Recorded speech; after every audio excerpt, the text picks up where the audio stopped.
Shalom Bapak Ibu, kita yang boleh terus bertekun di dalam belajar firman Tuhan. Mari persiapkan diri kita untuk kita belajar kembali, ya, memperdalami firman Tuhan. Sebelumnya mari kita berdoa. Bapa di surga, dalam nama Tuhan Yesus kami bersyukur kembali kepadamu karena Tuhan memberikan kuat dan sehat dan juga kesempatan waktu untuk kami belajar, membaca serta mendalami firman-Mu. Roh Kudus menolong kami semua. Terpujilah Tuhan, dalam nama Yesus kami berdoa. Amin.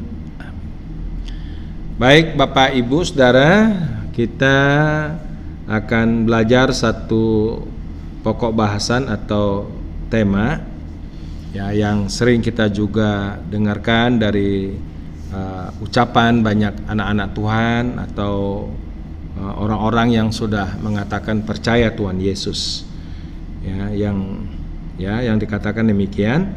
Yang penting percaya, yang penting percaya. Benarkah itu? Saudara, banyak orang-orang Kristen, ya, anak-anak Tuhan yang sudah mengatakan percaya Tuhan Yesus. Yang penting mah udah percaya Tuhan Yesus, ya, entar mati masuk surga. Apa benar demikian? Saudara, tidak sedikit orang-orang yang terperangkap dengan tipu muslihat iblis dengan mengatakan yang penting pokoknya mah sudah percaya. Nah, saudara, kalau sampai di sini sebenarnya kita mengambil sebuah prinsip di dalam iman, dalam keyakinan, dalam percaya kepada Kristus, ini sungguh sangat berbahaya. Ya, yang mengatakan yang penting sudah percaya pastilah masuk surga. Saudara, makanya di sini kita akan dalami firman Tuhan, ya, supaya kita bisa dengan pengenalan lebih dalam. Kalau kita memang masih ada dalam sebuah wawasan atau pemahaman, pengertian yang mengatakan pokoknya udah percaya, yang penting mah udah percaya, beres, tanpa memperhatikan kualitas percayanya, kualitas keyakinannya, ya, kualitas imannya. Karena firman Tuhan itu sangat jelas, saudara. Ada banyak orang pokoknya percaya terus tidak peduli dengan pengajaran firman Tuhan, ya, bahkan tertutup hatinya dengan kebenaran firman Tuhan. Makanya istilah ini bisa membawa orang terperangkap dalam tipu muslihat iblis. Saudara, yang pertama yang kita boleh baca pada saat ini adalah Matius 7 ayat 21. Apa yang dikatakan firman Tuhan di situ? Ya, Matius 7 ayat 21. Bukan setiap orang yang berseru kepadaku, ya, kepada Yesus, Tuhan, Tuhan, akan masuk ke dalam kerajaan surga, melainkan dia yang melakukan kehendak Bapa-Ku yang di surga. Pada hari terakhir banyak orang akan berseru kepadaku, Tuhan, Tuhan, bukankah kami bernubuat demi namamu dan mengusir setan demi namamu dan mengadakan banyak mujizat demi namamu juga? Pada waktu itulah aku akan berterus terang kepada mereka dan berkata, aku tidak pernah mengenal kamu, enyalah daripadaku kamu sekalian pembuat kejahatan. Tuh kan, jelas banget pernyataan kata demi kata, kalimat demi kalimat, ya. Bukan setiap orang sudah mengatakan, saya sudah percaya Tuhan Yesus, udah berseru Yesus Tuhan, Tuhan. Belum tentu, saudara. Tetapi orang yang betul-betul memperhatikan firman Tuhan, mengerti ajaran Tuhan, dan mentaatinya dalam hidupnya, sehingga dia bisa menggenapkan kehendak Bapa di surga.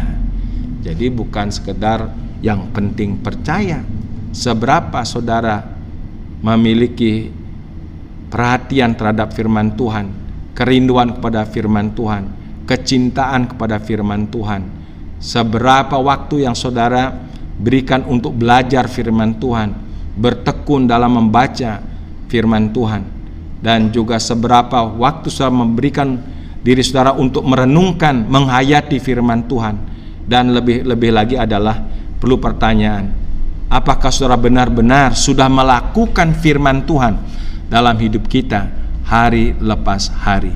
Karena iman kepada Kristus itu saudara harus menghasilkan termanifestasi di dalam tindakan dan perbuatan kita.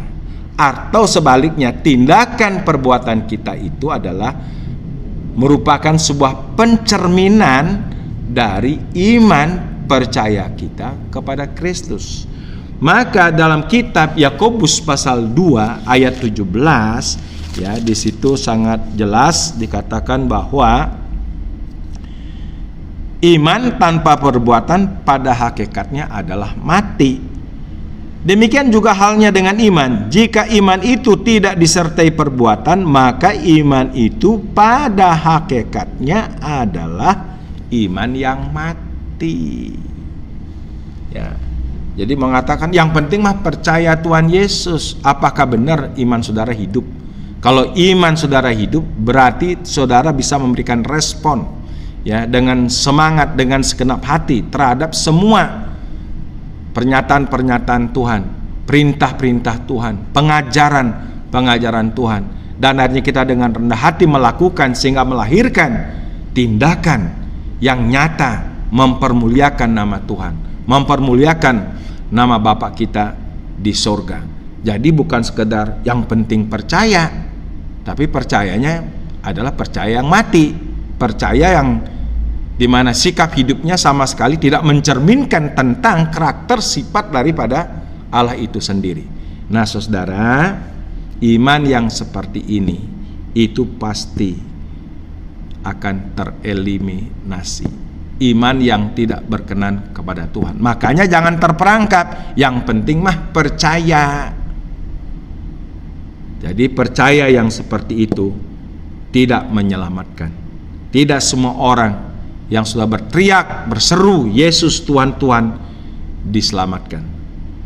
Yang kedua, kita melihat dari kitab Galatia pasal yang ke-6 ayat yang ke-7. Ya, kitab Galatia pasal yang ke-6 ayat yang ke-7. Ya, dikatakan demikian firman Tuhan. Dan ke-8 ya. Jangan sesat. Allah tidak membiarkan dirinya dipermainkan, karena apa yang ditabur orang itu juga yang akan dituainya. Sebab barang siapa menabur dalam dagingnya, ia akan menuai kebinasaan dari dagingnya. Tetapi barang siapa menabur dalam roh, ia akan menuai hidup yang kekal dari roh itu.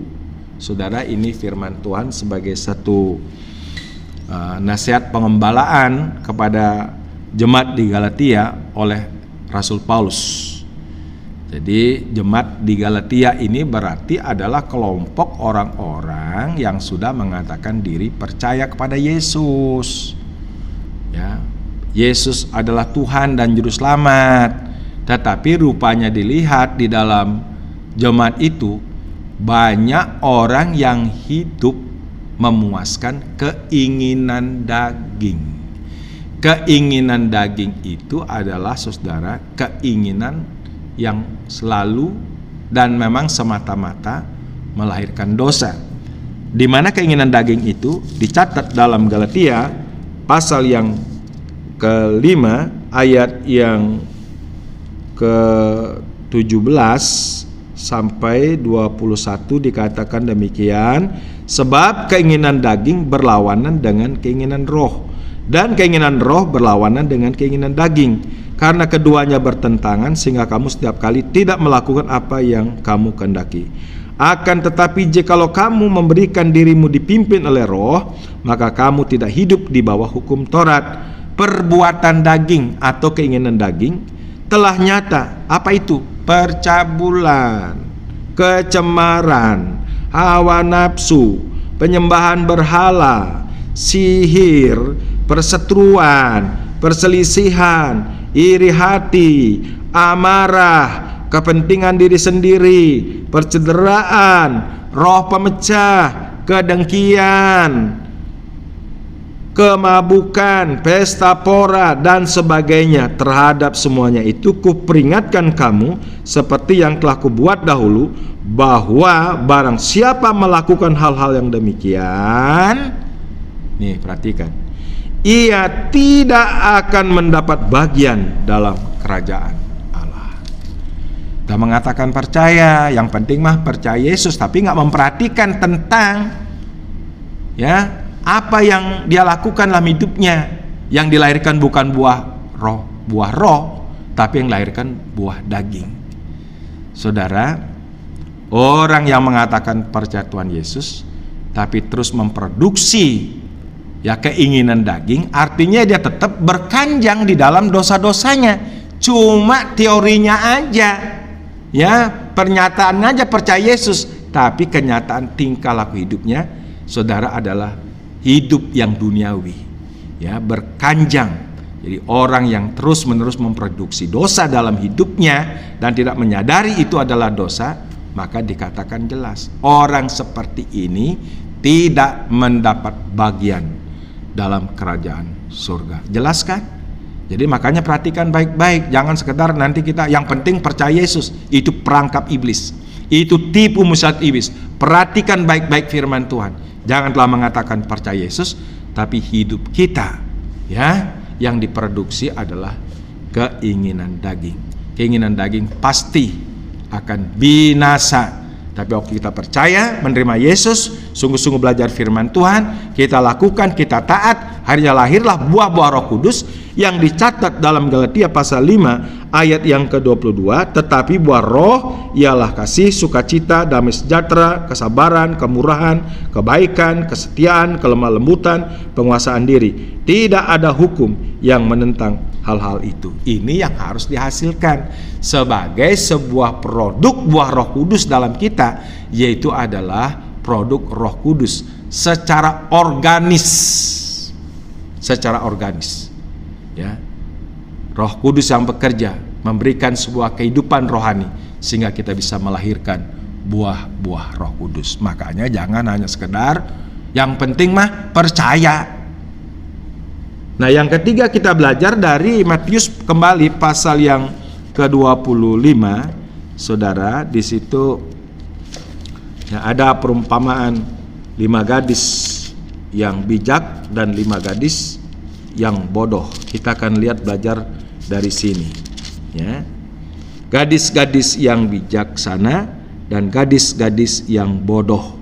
Gadis-gadis yang bijak membawa pelita, tetapi membawa persiapan minyak. Berarti saudara, hidupnya betul-betul dengan sepenuhnya ya, secara menyeluruh ya, secara total ada persiapan. Persiapannya artinya tidak setengah-setengah, membawa minyak dalam pelitanya tetapi juga membawa cadangan atau persiapan minyak. Berarti dia betul-betul berpikir bijak ya, mengantisipasi sesuatu yang nanti tidak diinginkan.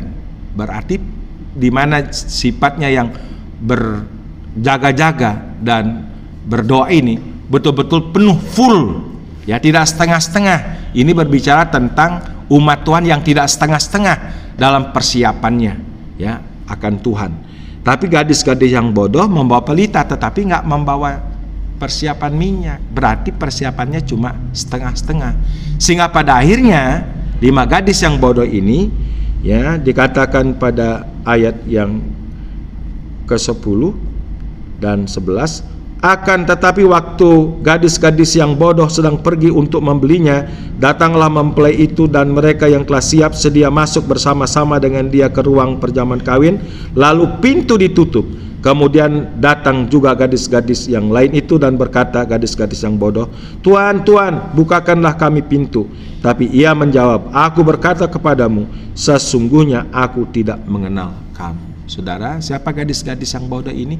Ini juga berbicara tentang orang-orang yang percaya kepada Kristus, sama-sama percaya sama Yesus, umat Tuhan juga, tapi yang separuh membawa minyak dengan menyediakan, ada persediaannya. Berarti ini gambaran adalah umat Tuhan yang betul-betul dengan segenap hati, dengan sepenuh hati, tidak setengah-setengah dalam pengiringannya, dalam imannya, dalam persiapannya untuk menyambut Yesus. Jadi excellent. Tapi 5 gadis yang bodoh itu medium.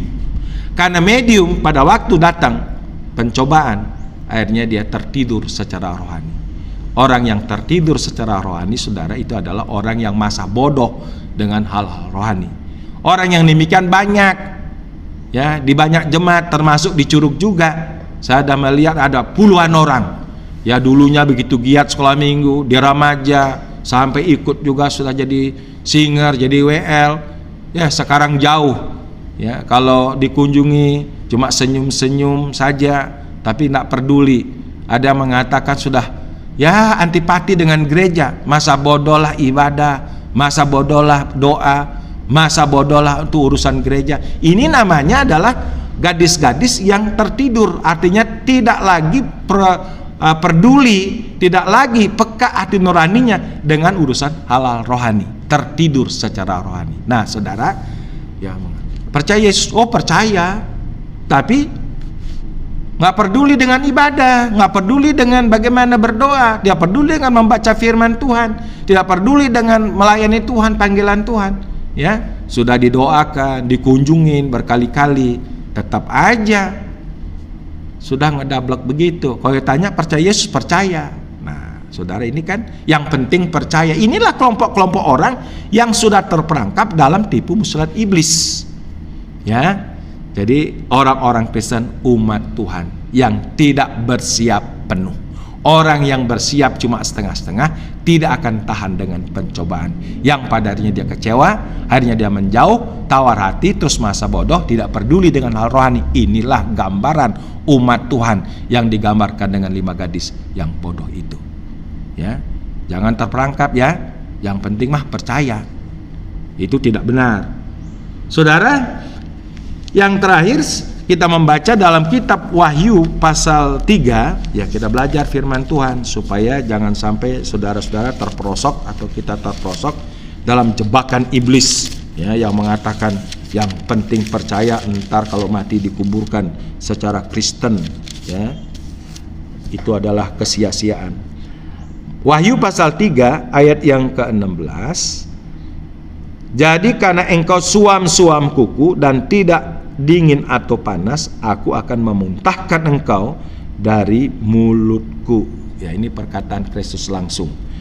Saudara, ini adalah nasihat juga kepada umat Tuhan, jemaat Tuhan yang ada di Laodikia. Ya, sebagian yang dilihat di situ ya masih menjalankan kegiatan rohaninya, masih ibadah, masih ke gereja, masih melayani. Tetapi semangatnya itu semangat abu-abu. Nah, kalau saya gambarkan saudara, sekarang ini ada 3 area. Pertama, area putih yang menggambarkan umat Tuhan yang memelihara hidupnya, kesuciannya, kekudusannya, kasihnya, imannya, dengan tetap bersemangat excellent. Itu yang disebut dengan warna putih. Terus ada warna hitam. Itu banyak juga orang Kristen sudah percaya Yesus tapi hidupnya hitam, gelap, melakukan dosa-dosa yang berat, ditemukan di tempat dugem, di mana tempat pelacuran, perjudian, pemabukan. Ini area hitam. Tetapi di antara area hitam dan putih ada area abu-abu. Inilah umat Kristen yang medium, setengah-setengah, ya, yang dilihat di jemaat Laodikia, ya, tidak putih, tidak hitam, tidak panas, tidak dingin, suam. Ini golongan yang seperti ini, walaupun dia mengatakan yang penting mah percaya Tuhan, saudara. Tapi kalau kualitas rohanimu, kualitas dalam pengiringanmu, kualitas imanmu, kualitas kasihmu, kualitas semangat rohanimu itu di area abu-abu, sama dengan kita suam-suam. Jadi karena engkau suam-suam kuku dan tidak dingin atau panas, aku akan memuntahkan kamu dari mulutku, kata Tuhan Yesus. Tidak ada tempat bagi orang yang di area abu-abu. Ya, jadi makanya lagi sekali dengan pernyataan ya firman Tuhan yang kita baca pada hari ini, saya mengajak jangan kita mau terperangkap dengan tipu muslihat iblis. Yang penting mah percaya. Itu tidak benar. Mari kita mau percaya, iman kita sungguh-sungguh, kasih kita sungguh-sungguh, sehingga kita menjadi orang Kristen yang bersemangat, excellent, ya, supaya hidup kita mendapat tempat di dalam kerajaan surga. Terpujilah nama Tuhan. Mari kita berdoa. Bapa di surga, terima kasih untuk pengajaran-Mu pada hari ini yang sangat jelas, supaya kami jangan terperangkap dalam tipu muslihat iblis. Yang penting asal jadi orang percaya, tapi tak pernah peduli dengan kualitas iman percayanya, dengan kualitas hidup kekristenannya, dengan kualitas pengiringannya akan Tuhan. Biarlah hari ini kami sadar firman Tuhan sangat jelas. Bukan setiap orang yang mengatakan percaya Yesus, bukan setiap orang yang mengatakan telah berseru-seru kepada Yesus akan diselamatkan.